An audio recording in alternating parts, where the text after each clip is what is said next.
بسم اللہ الرحمن الرحیم. پروگرام دا رپورٹر میں صابر شاکر اور چودھری غلام حسین صاحب کی طرف سے السلام علیکم. ناظرین، آج ہم مہمان ہیں کسی اور کے، اور وہ معزز ہستی ہیں جناب وزیر اعظم پاکستان عمران خان صاحب. آج ہم وزیر اعظم ہاؤس میں موجود ہیں اور ان کی بڑی کیا کہنا چاہیے، بہت ہم مشکور ہیں کہ انہوں نے ہمیں وقت دیا، اور کوشش کریں گے ہم تمام سوالوں کے جواب ملیں، اور وہ سوالوں کے جواب بھی لیں جو آپ نے ہمیں میسیجز کیے ہیں، کیونکہ آپ کو معلوم تھا کہ ہم آ رہے ہیں وزیر اعظم کا انٹرویو کرنے ہیں. لے مین کے سوالات بھی پوچھیں گے، باقی بھی پوچھیں گے. خان صاحب، کوئی باؤنسر بھی آئیں گے، کچھ فل ٹاس بھی آئیں گی، کوئی گوگلی بھی آئیں گی. تو سر یہ بتائیے گا کہ 2.5 سال تقریباً ہونے کو ہیں، تو آپ کے لیے اپوزیشن اچھی تھی یا پھر حکومت میں رہ کے آپ اچھا فیل کر رہے ہیں؟ اچھا کہاں کھیلے آپ؟ 26 مہینے ہو گئے. جی ہاں. دیکھیں صابر، اپوزیشن کا تو مقصد ہوتا ہے کہ ایک دن آپ لوگوں کو اپنے منشور، اپنے نظریے کے اوپر کھڑا کر کے اور پھر ان کی ووٹ لے کے اقتدار میں آئیں. اور اقتدار میں آنے کا مقصد یہ ہوتا ہے کہ آپ پھر اقتدار میں آ کے اپنے منشور کو امپلیمنٹ کریں، ایک نظریے کو امپلیمنٹ کریں. اور جو آپ کی وفاداری ہو وہ اقتدار کے لیے نہ ہو، وہ اپنے منشور کے لیے ہو. اس کا مطلب یہ ہے کہ اگر آپ کو اپنا اقتدار چھوڑنا پڑے اپنے نظریے کے لیے تو آپ کو چھوڑ دینا چاہیے. یہ ہے یہاں ہمارے ملک کا مسئلہ کیا رہا ہے کہ اقتدار میں اس لیے کوئی بڑے جو بھی وعدے کیے جاتے ہیں وہ ان وعدوں کے لیے نہیں آتے. وہ اقتدار میں آتے ہیں اپنی فیکٹریاں بنانی، لنڈن میں فلیٹس لینے، پیسہ بنانا، اپنے رشتہ داروں کو نوازنا، سارے ٹبر کو اندر لے آنا، اپنے بچوں کو تیار کرنا باریوں کے لیے.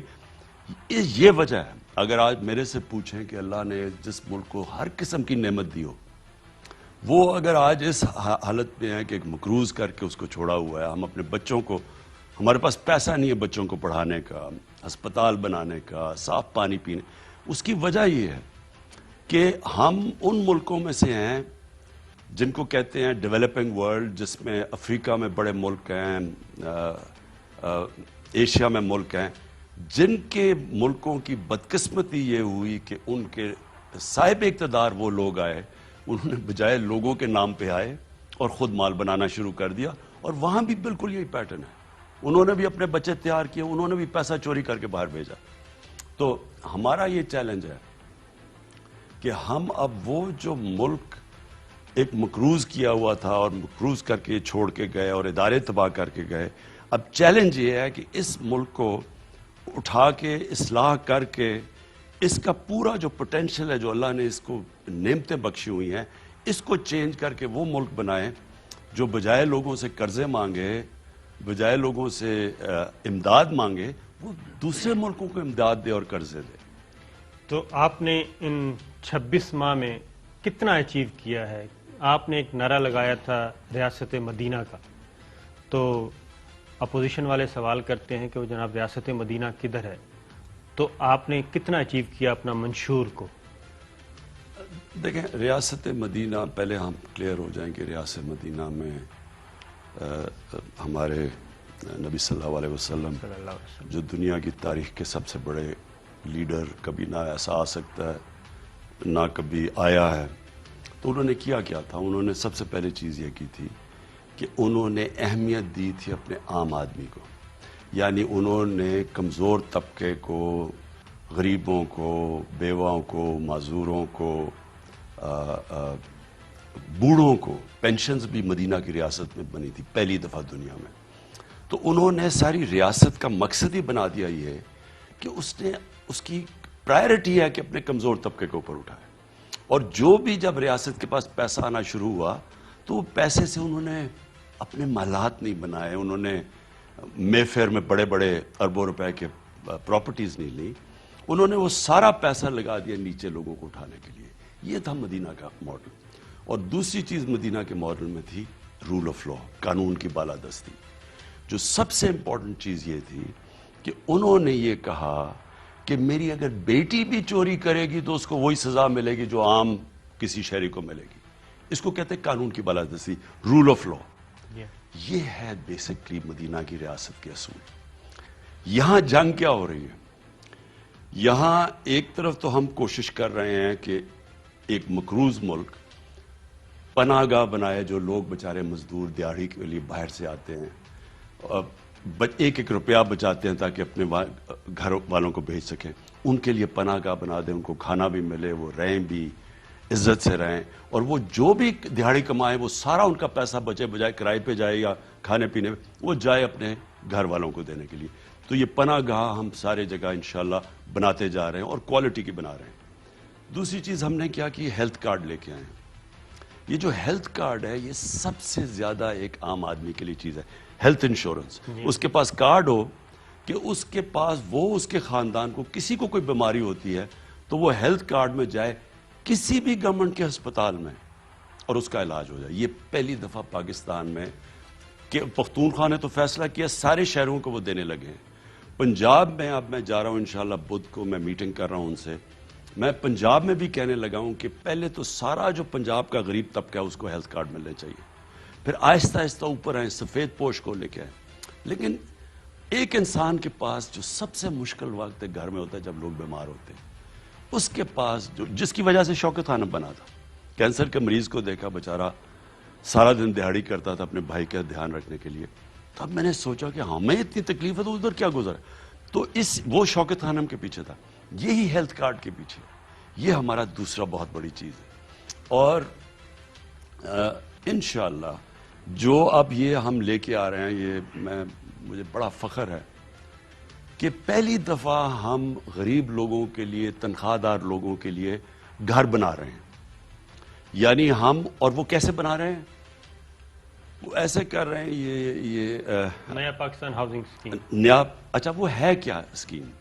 وہ ہے یہ کہ پہلے تو حکومت، پہلے جو 1 لاکھ گھر بنیں گے نا نئے پاکستان کے نیچے، ہر گھر کے اوپر 3 لاکھ روپیہ حکومت دے گی ایک آدمی کو گھر بنانے کے لیے، ایک انسان کو گھر بنانے کے لیے۔ دوسری چیز 5% انٹرسٹ کے اوپر، بینکوں کو کہہ رہے ہیں کہ جتنا مرضی انٹرسٹ بڑھ بھی جائے، 5% انٹرسٹ پہ ایک عام تنخواہ دار، ایک مزدور اپنا گھر کی قسطیں دے سکتا ہے۔ 3 سال تک 5%، نہیں 5 سال تک 5%، اور اگر انٹرسٹ اوپر نہ گیا، اگر تو گیا تو پھر 7% پر کیپ ہو جائے گا، اس سے اوپر نہیں جائے گا، اور اگر نہ گیا تو پھر کم بھی ہو سکتا ہے۔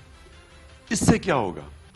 وہ لوگ جو کرائے کے گھروں میں رہتے ہیں، وہ بجائے کرائے کے گھروں میں رہنے میں وہی کرایہ وہ قسطوں میں چلا جائے گا اور ان کو اپنا گھر بھی مل جائے گا۔ یہ ایک انقلاب ہے، اور اس کے لیے ہم نے بڑی کوشش کی اور اللہ کا کرم ہے۔ میں اپنی چیف جسٹس کا خاص شکریہ ادا کرتا ہوں۔ ایک قانون بنانا تھا فور کلوجر لا، وہ کل پاس ہوا ہے، 2 سال ہم کوشش کرتے رہے، کل پاس ہو۔ اس سے کیا ہوگا؟ اس سے یہ ہوگا کہ بینک پھر پیسہ دینا شروع کریں گے۔ اس وقت مثلا ہندوستان میں 10% لوگوں کے پاس یہ جو گھروں کے لیے پیسے لیتے ہیں بینکوں سے 10% ہے، امریکہ میں 80% ہے، ملیشیا میں 30% ہے، home finance loan, home finance, Pakistan میں 0.2% ہے۔ تو اب یہ اس سے پیسے ملنے شروع ہو جائیں گے، تو ہر آدمی دیکھیں نا، لوگ ترستے ہیں کہ ہمارے سر پہ ایک اپنا گھر ہو، تو یہ اب موقع ملے گا انشاءاللہ۔ وہ طبقہ جو کبھی کیش نہیں تھا وہ اب اپنے گھر بنانے شروع ہو جائیں گے۔ تو پہلے تو میں یہ کہنا چاہتا ہوں نا جی کہ یہ جو ہے یہ اب پوری سٹرگل ہے، پورا احساس کا پروگرام ہے، سستے قرضے دے رہے ہیں، گاؤں کے اندر عورتوں کے لیے ہم مویشی وغیرہ دے رہے ہیں تاکہ اپنی، تو وہ پورا ایک پروگرام ہے احساس کا۔ جو جدھر جنگ ہو رہی ہے اس وقت، غلام حسین صاحب، جدھر جنگ ہو رہی ہے وہ یہ ہے کہ وہ لوگ جو اس ملک میں طاقتور ہیں، جنہوں نے 30 سال میں ہمارے سامنے جو سائیکلوں پہ تھے، آج لینڈ کروزرز پہ ہیں، محلات ہیں، اربوں پتی ہیں۔ اب جنگ یہ چل رہی ہے کہ یہ کہہ رہے ہیں کہ جناب ہم قانون سے اوپر ہیں، قانون ہے تو کمیوں کے لیے، غریبوں کے لیے وہ ان کو بشک آپ جیلوں میں ڈال دیں، ہم جو مرضی کریں اس ملک میں، ہم جتنی مرضی چوری کریں، ہمارے جو مرضی آپ باہر، ہمیں آپ نہیں ہاتھ لگا سکتے کیونکہ ہمیں کوئی خاص مخلوق اتری ہوئی ہے، وہ فلائی مخلوق جو ہے، ہم وہ لوگ ہیں جن کو پاکستان کا قانون ہاتھ نہیں لگا سکتا۔ اگر سپریم کورٹ بھی فیصلہ کرے، 5 ممبر بینچ پوری JIT بنا کے بھی فیصلہ کرے کہ آپ نے چوری کی ہے، اس ملک کا پیسہ چوری کر کے باہر لے کے گئے، ایک مفرور ہے خان صاحب، ایک مفرور ہے، بھگوڑا ہے، سزا یافتہ ہے، عدالتوں کو مطلوب ہے، اشتہار چھپ رہے ہیں، نواز شریف صاحب آپ کب واپس لا سکتے ہیں ان کو؟ نہیں، ایک نہیں ہے، فائنانس منسٹر ان کا بھاگا ہوا ہے یہاں سے. اچھا مزیدار چیز ہے، سارے یہ جب منہ کھولتے ہیں عمران خان کی تعریفیں کرتے ہیں، مجھے ان کو کوئی ضرورت نہیں ہے میری تعریف اتنی زیادہ کرنے کی، لیکن میرے سوال میں ان سے بار بار پوچھتا ہوں کہ یہ بھاگے، میں تو تب پاور میں نہیں تھا جب سارے بھاگے ہیں. سلمان شہباز میری کون بات تعریف کر رہے ہیں؟ یہ جو سارے اکٹھے مل کے ہر روز کنٹینر پہ چل کے میری قوالی تعریفیں جڑی ہو کرتے رہی ہیں. ہے. ویسے آپ کو سیریسلی ایک بتاؤں کہ اگر یہ میری تعریف کرے نا تو میں اپنی توہین سمجھوں گا. ان لوگوں سے تعریف کرنا مطلب کہ میں نے بھی کوئی جرم کیے ہوئے ہیں. یہ وہ لوگ ہیں جنہوں نے اس ملک کو ادھر پہنچایا جدھر میں نے تو 30 سال، اس عمر کا فائدہ یہ ہوتا ہے کہ میں نے تو ان سب کو، میں تو جانتا تھا جب یہ شہباز اور نواز پھل کے ٹوکرے ڈی سیز کے گھر کے کمرے کے باہر کھڑے ہوتے تھے رشوت دینے کے لیے، تو تب سے شروع ہوئے نا. پھر سریا لگایا وہ جنرل جالینی کے گھر پہ، میں تو تب سے جانتا ہوں ان کو، سب کو جانتا ہوں. یہ کیا تھے، یہ کیا بن گئے. ان کا 1 پوائنٹ ایجنڈا ہے سب کا کہ کسی طرح عمران خان کے اوپر اتنا پریشر ڈالو کہ یہ ہماری چوری چھوڑ دے، ہمیں قانون کے اوپر کر دے. یعنی ہم باقیوں کے لیے قانون ہے لیکن ہمیں نہ ہاتھ لگائے. یہ ان کا ہے سارا، یہ جو سارا 2 سال کا شور. اور میں نے، آپ میری ساری سٹیٹمنٹس پڑھ لیں، میں نے 10 سال پہلے کہا تھا کہ یہ اکٹھے ہوں گے ایک دن، جب یہ نورا کشتی کھول رہے تھے. میں نے جیسی مجھے پہلا میں نے ایڈریس کیا پاکستان، جب میں پرائم منسٹر بنا، میں نے قوم کو کہا کہ یہ سب اکٹھے ہو جائیں گے، کیونکہ ان کا صرف 1 پوائنٹ ایجنڈا ہے کہ جس طرح مشرف نے NRO دیا تھا دونوں کو اور ملک کا بیڑا غرق کیا تھا، میں بھی پریشر میں آ کے، کیونکہ میں بھی سمجھوں گا میری کرسی اتنی زیادہ ہے کہ جب میں اپنی کرسی بچانے کے لیے ان کو دے دوں گا. یہ ان کی ساری بلیک میل کی کوشش یہ ہے. پہلے دن سے ان کو کوئی فکر نہیں ہے کہ ملک کی اکانومی کیا حال ہے، فیٹف کا کیا حال ہے. تو واپسی کے کتنے چانسز ہیں سر؟ سر میرے سے پہلے اسحاق ڈار بھاگا، جی ہاں، اس وقت ملک کے پرائم منسٹر اس کو بگایا. یہ اس کے شہباز شریف کا ایک بیٹا بھاگا، پھر وہ داماد بھی بھاگا باہر. نواز شریف کے دونوں بیٹے باہر بیٹھے ہوئے ہیں. کوئی پوچھے کہ نواز شریف اب یہ باہر بھاگ گیا، اس سے پوچھے کہ اس کے بیٹے کیوں باہر بھاگے ہوئے ہیں، وہ کہتے جی ہم برطانیہ شہری ہیں. وہ اس لیے باہر بھاگ گئے ہیں، اربوں روپے کی پراپرٹیز کے وہ مالک ہیں لنڈن میں. میں لنڈن کو جانتا ہوں، میں نے لنڈن میں بڑا ٹائم گزارا ہے، میرا فلیٹ تھا لنڈن میں، مجھے پراپرٹیز کا پتہ ہے. لنڈن کے سب سے مہنگی جگہ کے اوپر ان کے محلات ہیں.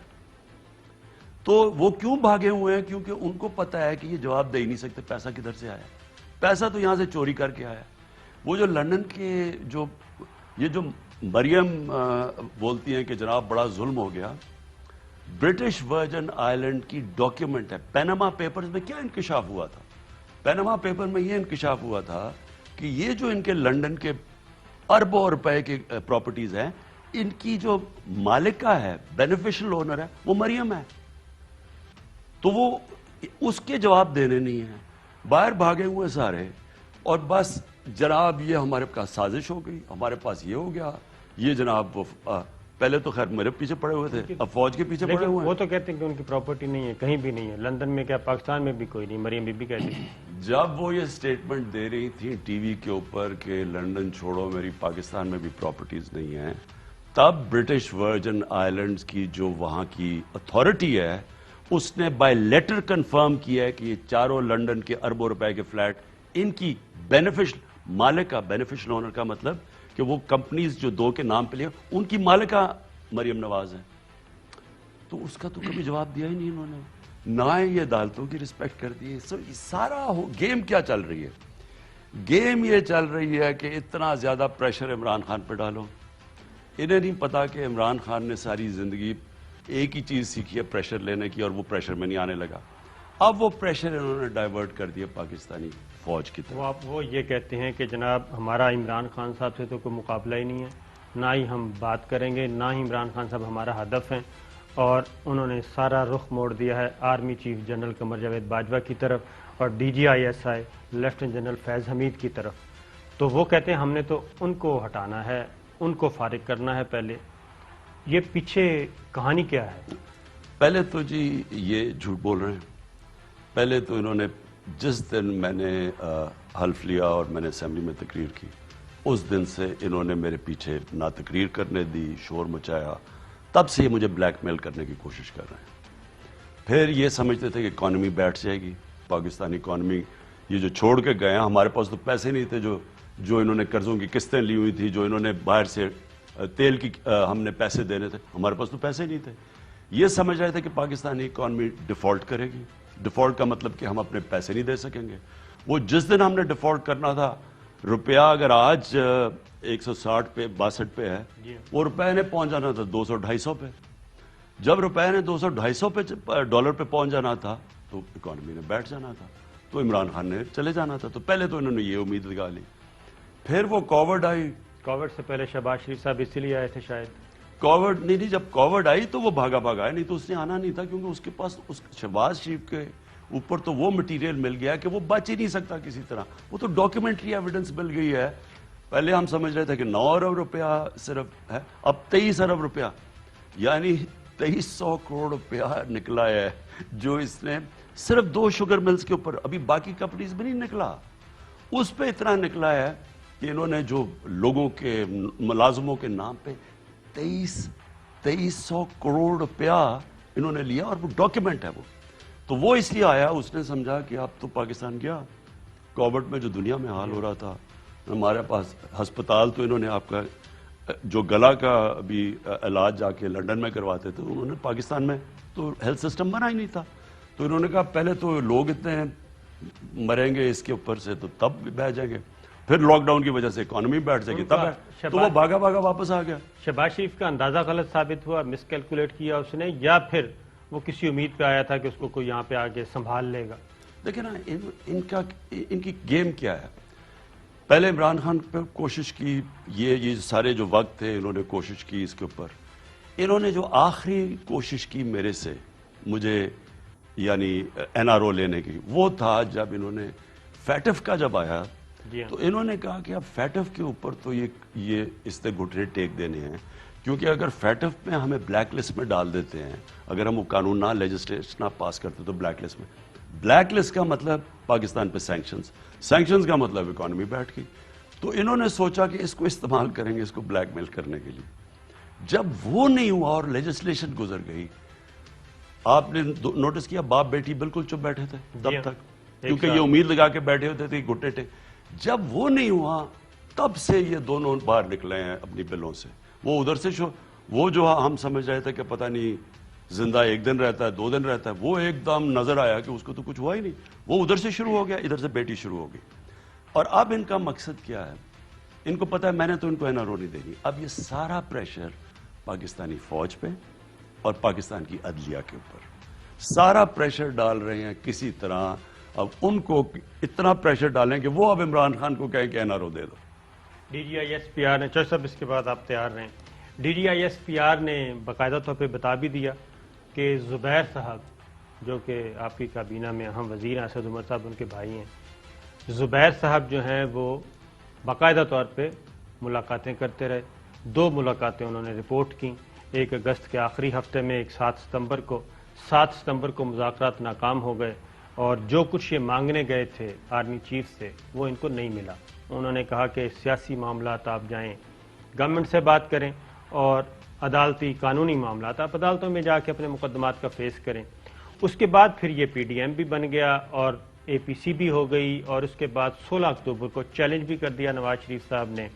پھر 18 اکتوبر کو کراچی ہوا، کراچی میں آپ نے دیکھا کہ وہاں پہ ایک اہم ترین آدمی کو اغوا کر لیا گیا بقول، اور اس کے بعد اور سندھ گورنمنٹ کہتی ہے کہ ہمیں تو پتہ ہی نہیں کہ وہاں پہ ہو کیا رہا تھا۔ تو یہ ساری چیزیں ہو رہی تھیں، تو آپ اس بارے میں آپ کیا کہیں گے کہ یہ اغوا اتنے بڑے بڑے ہو رہے ہیں، تو وزیر اعظم بالکل لا علم ہیں، اور وزیر اعلیٰ سندھ کو بھی نہیں پتا، کسی کو بھی نہیں پتا؟ پہلے تو یہ جو سارا ڈرامہ ہوا، اچھا پہلے مجھے نہیں سمجھ آتی کہ میری پارٹی کے بھی لوگ گھبرا جاتے ہیں۔ وہ جو جلسہ ہو گیا، انہیں جو جلسے میں نے کہا جلسہ کیا، ایک پولیٹیکل گورنمنٹ، ہمیں کیا فرق پڑتا ہے کوئی پروٹیسٹ کرتا ہے؟ میرے سے زیادہ پاکستان میں کس نے بڑے جلسے کیے؟ میں چیلنج کرتا ہوں، کوئی مجھے بتا دے کہ جس نے اتنے بڑے جلسے، تو جلسہ ایک پروٹیسٹ ہوتا ہے، ایک ڈیموکریٹک گورنمنٹ ہے، کر سکتی ہے۔ پہلے تو میرے کئی لوگ